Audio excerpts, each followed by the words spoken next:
Assalamu alaikum wa rahmatullahi wa barakatuh. Good evening, everyone. Hope you're having a nice day. So today we're going to complete what we have taken last week, which is the speaking in the IELTS test. So basically today we're going to learn how to improve your speaking. Sorry, it's here, your speaking in IELTS. Now let's start with number one.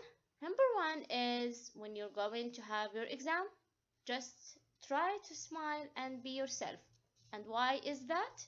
Are those things going to affect your grades in the test? Yes, they are.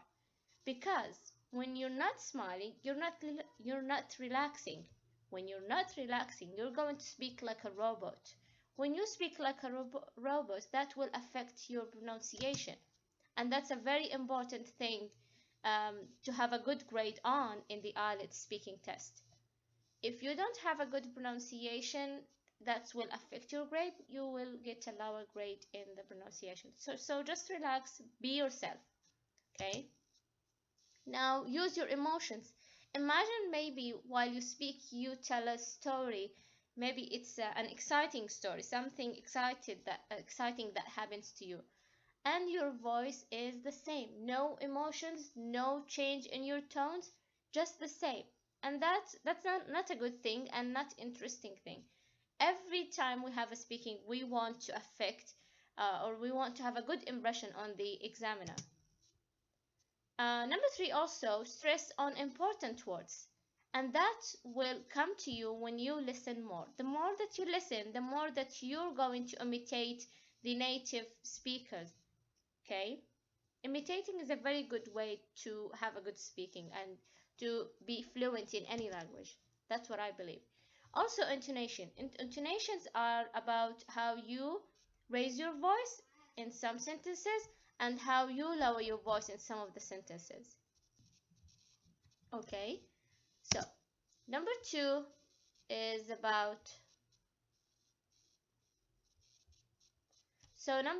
about using interesting vocabulary.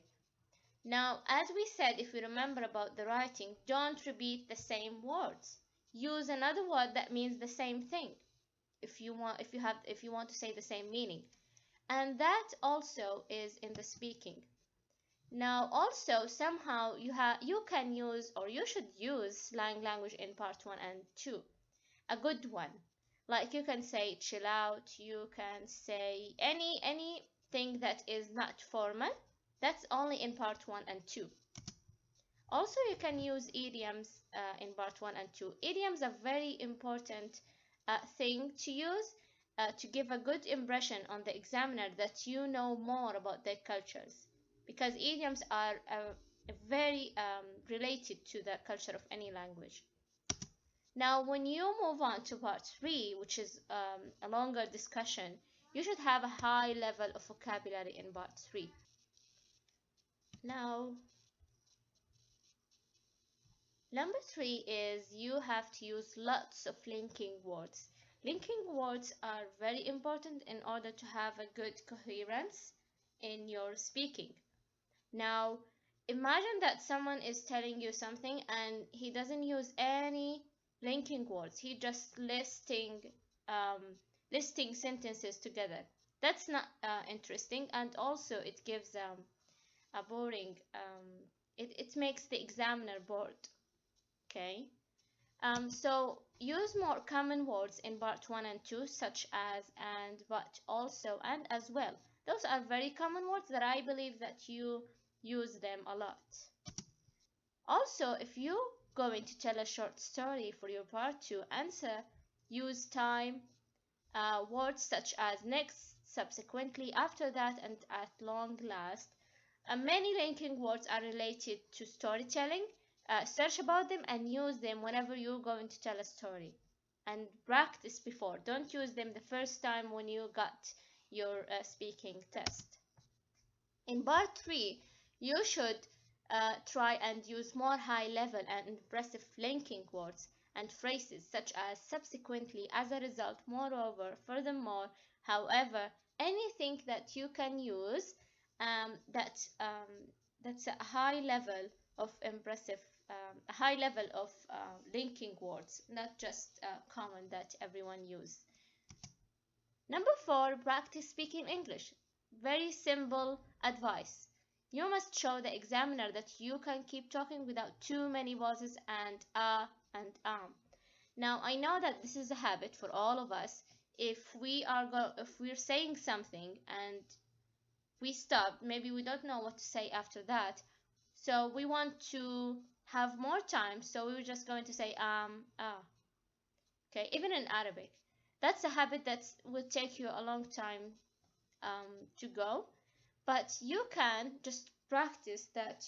You can just stop talking whenever you don't know what to say after that and you want more time to think.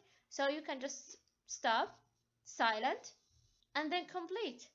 Okay, that will gives the idea that you don't say those things and a lot, and that will give the idea that you can keep talking, because the only thing that they listen to you is you talking without and Also, the most important thing you have to do in order to get a good grade on the speaking test is open your mouth and speak English. Simple and very effective. Just speak English. You don't have anyone in your family to speak with you. As I always say, use the recorder in your phone and be your own examiner. Okay? Speak to yourself. This is how I learn English, so of course you can do it. Okay? So this is what we are going to take today.